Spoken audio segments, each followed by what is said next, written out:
Barishal city নির্বাচনে ইসলামী আন্দোলনের মেরুপ্রার্থী মুফতি সৈয়দ ফজল করিমের উপর হামলার ঘটনা ঘটেছে। রাস্তা আমি যেহেতু রক্ত ঝরিয়েছি, যে আওয়ামী লীগের পতন ঘটাবার আগ পর্যন্ত আমি ইনশাল্লাহ রাস্তা আর ছাড়বো না। তবে আল্লাহ পাক যেন এদের উপরে পরিপূর্ণ গজব ঢালে, আল্লাহ পাক যেন সেই গজব আমার চোখে দেখায়। আল্লাহর কাছে বলি, আল্লাহ যেন সেই গজব।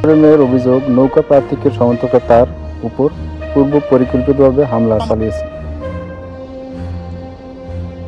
সোমবার সকাল 9:30টার দিকে নগরের 2 নম্বর ওয়ার্ডের কাউনিয়া বালিকা মাধ্যমিক বিদ্যালয় কেন্দ্রে এই ঘটনা ঘটে।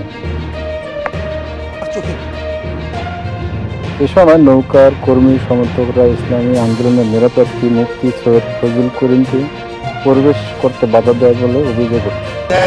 অবস্থাটা কি,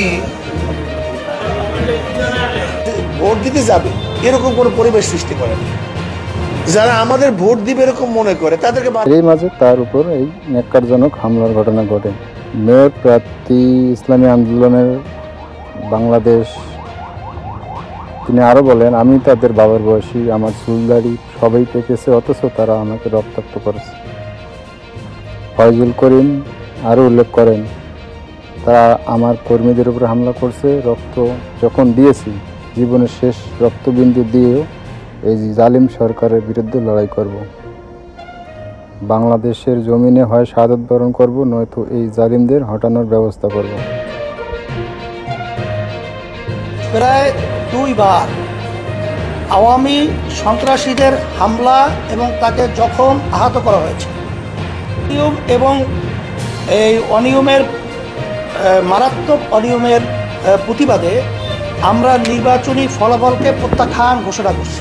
আমরা আগামী শুক্রবার বাদ জুমা সারা দেশব্যাপী এর প্রতিবাদে আমরা বিক্ষোভ এবং আমরা মিছিল করব। আর পরবর্তীতে আমরা পরামর্শ ভিত্তিক আরও কর্মসূচি জাতির সামনে আমরা ঘোষণা করব।